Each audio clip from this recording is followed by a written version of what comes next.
ডিজাইনের ব্লাউজের জন্য আমি এই পট্টি কেটেছি। আর এই লম্বাটা নিয়েছি 22 আছে, মানে একটু কমই আছে, পরে জুড়ে নেবো। মাঝখান থেকে সমান করে একটা দাগ নিলাম।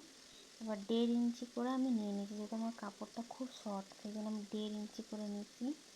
তো যারা করবে তারা যেন 2 ইঞ্চি করে নেয়, 2.5 ইঞ্চি নিলেও অসুবিধা নেই, তবে 2 ইঞ্চি কমের মধ্যে ঠিক আছে। আমি মাঝ বরাবর 5টা দাগ টেনে এই যে নিয়ে নিয়েছি, একটার উপর একটা করে এই পিন আপ করে নেবো, তাহলে সরে যাবে না কাপড়টা। দুই সাইডে এইভাবে, এই সাইডেটাও এই দিকে নিয়ে আসবো, ঠিক মাঝ বরাবর কিন্তু করব। যে 5টা প্লেট নিয়েছিলাম, হয়ে গেছে করে।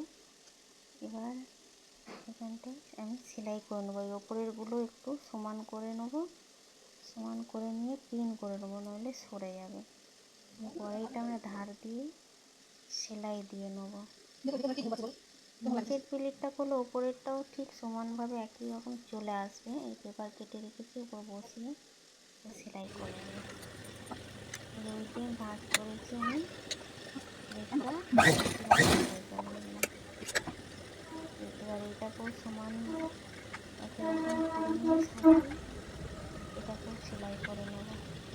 খুব সহজ, দেখতে কঠিন হলেও করাটা খুবই সহজ।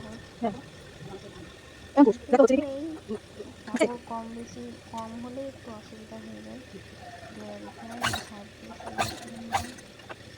কাপড় কম হয়ে গেলে কীভাবে বুঝতে হয় সাইড থেকে, যদি মনে হয় দেখবো বা জানবো, তাহলে কমেন্টে অবশ্যই বলবেন, আমি চেষ্টা করবো দেখানোর। করে নিলাম। এবার পেপার কাটিং করে রেখেছি, হাতায় মাপটা এই পেপারে বসিয়ে সেলাই করে নেবো। সেলাই করার পর কেটে নেবো। আমার কাপড়টা একটু কম আছে, আমি একটু জোড়বো, পরে সেলাই শেষে মিলিয়ে নেবো।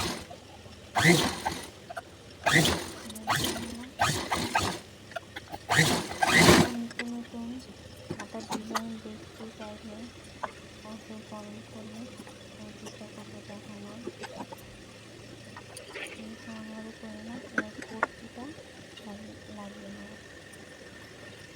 পট্টিটা আমি সব ক্ষেত্রে যে কোনো পট্টি যেখানেই লাগাই না কেন, যে কোনো ইয়েতে আমি ডবল ভাঁজ করে নিই, তাহলে সামনে থেকে যেখানে কোনো অসুবিধা হয় না।